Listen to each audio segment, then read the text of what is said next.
अस्सलाम वालेकुम गाइस, कैसे हो आप सब। तो आज की जो मैं स्टोरी आपको सुनाने लगी हूँ इसका नाम है मौत की आवाज़ और ये है नासिर हुसैन की। चलो स्टार्ट करते हैं आपको स्टोरी सुनाना। पहाड़ों के दामन में वो खूबसूरत इलाका जिसका नाम कलराची था, वो इलाका इस वक्त पूरी तरह रात की तारीकी में नहा रहा था।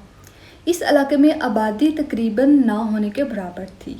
टोटल वहाँ तकरीबन 20-25 घराने आबाद थे। इन गरीब लोगों के चूल्हे जलकर मदम हो चुके थे। इस वक्त सब लोग नींद की आगोश में थे, सारी दुनिया बेखबर, हर शय से लातल्लक।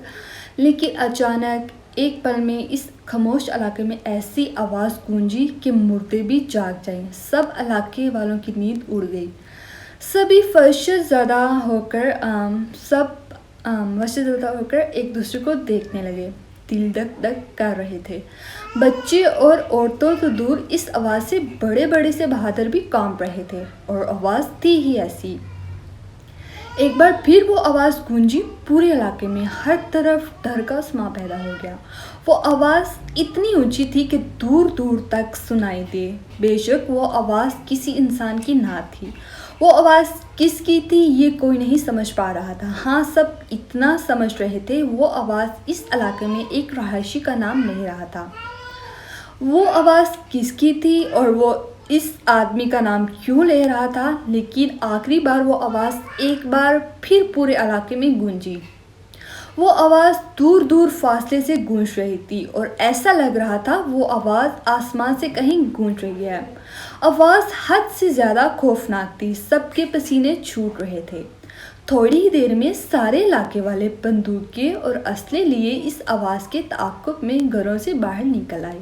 वो लोग सारी रात पूरे इलाके में फिरते रहे, लेकिन वो आवाज़ देने वाला तो दूर, इसके पाँव के निशान तक भी ना थे।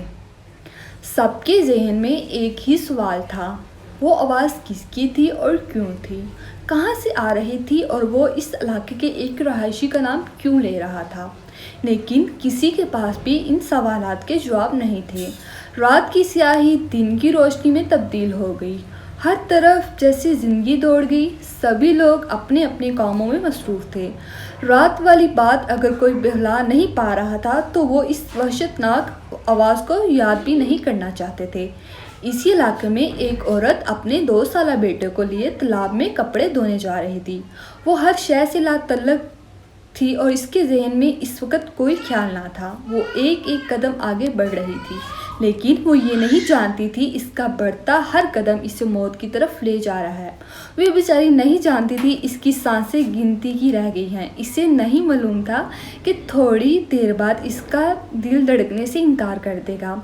एक सोच वो जो सोच रही थी और एक सोच जो इसके लिए सोचा जा चुका था। एक मंजिल जिस तक वो पहुंचने वाली थी, लेकिन मंजिल तो शायद इसके लिए पहले ही तयन हो चुकी थी।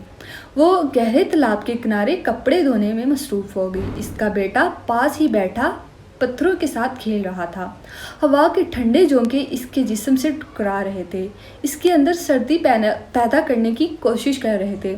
मगर वो पहाड़ों की रहने वाली थी, इतनी मामूली सी हवाओं से वो नहीं घबराती। इसका वो छोटा बेटा पानी में पत्थर फेंक रहा था। अचानक इसे ज़ोरदार आवाज़ सुनाई दी, कुछ गिरने की आवाज़। इसने तेज़ी से गर्दन मोड़कर देखा तो अपने बच्चे को गायब पाया। जैसे ही इसने तालाब में निगाह डाली तो इसकी तो जैसे जान ही निकल गई। इसका बच्चा पानी में डूब रहा था। वो एक माँ थी। एक औरत हर रिश्ते में फ़ेल हो सकती है, लेकिन वो माँ के रिश्ते में कभी फ़ेल नहीं हो सकती। बिना एक पल सोचे समझे इसने अपने बच्चे को बचाने के लिए इसी तालाब में छलांग लगा दी। दूर खेतों में काम करते लोगों ने इस औरत को पानी में गिरते देख लिया था, इसलिए वो भागते हुए इसकी तरफ आ रहे थे। वो औरत अपने बच्चे को हाथों में लिए एक बार साहर हो जाती, लेकिन अगले ही लम्हे पानी में फिर डूब जाती। बात बढ़ते बढ़ते पूरे इलाके तक फैल गई। इस तालाब में से इनकी लाशें भी नहीं मिल रही थी। दूर दूर से लोग इनकी लाशें निकालने आए। बड़ी मुश्किल और बड़ी मेहनत के बाद इलाके के कुछ तिराकी लोग इनकी लाशें निकालने में कामयाब हुए और अगले ही लम्हे पूरे इलाके में इस माँ बेटे की मौत की खबर फैल गई। और वो सिर्फ 2 माँ बेटा नहीं थे, इस औरत के पेट में एक नया वजूद भी परवरिश पा रहा था। वो दुनिया में आने से पहले ही दुनिया से रुखसत हो गया اور اس طرح ایک ہی دن میں 3 لوگ زندگی کی بازی ہار گئے۔ کیا آپ کو معلوم ہے وہ عورت کون تھی؟ کیا آپ کو معلوم ہے وہ عورت کون تھی؟ وہ عورت اسی آدمی کی بیوی تھی جس کا نام وہ آواز لے رہا تھا۔ وہ آواز کس کی تھی اور یہ تو کوئی نہیں جان سکا، لیکن وہ پرسرار آواز موت کی آواز تھی۔ کہتے ہیں اس آدمی نے زمینی تنازع میں جھوٹا حلف لیا تھا اور قرآن پاک کی بے حرمتی کی تھی، اور اس نے ایک زمین کا ٹکڑا جیت کر 3 زندگیاں ہار دی۔ جس دن آؤ گے معجزات کی زد میں تب معلوم ہوگا قرآن کیا ہے۔ دوستو، یہ بالکل سچی کہانی ہے جو میرے ابو احمد بخش کے دور میں پیش آیا۔ میں آج بھی جب اس واقعے کو یاد کرتا ہوں تو کانپ جاتا ہوں۔ یہ کہانی مجھے ابو نے بچپن میں سنائی تھی، لیکن آج بھی یہ واقعہ میرے ذہن میں ویسے ہی تازہ ہے۔ یہ 30 سال پہلے کی بات ہے، لیکن آج بھی یہ واقعہ لوگوں کے لیے عبرت کی نشانی ہے۔ اللہ ہم سب کے گناہ معاف کرے اور ہمیں نیکی کرنے کی توفیق عطا فرمائے۔ امید کرتی ہوں آپ کو یہ سٹوری اچھی لگی ہوگی، تو چینل کو سبسکرائب کرنا نہیں بھولیے گا۔ ملتے ہیں نیکسٹ ویڈیو انشاءاللہ۔ اللہ حافظ۔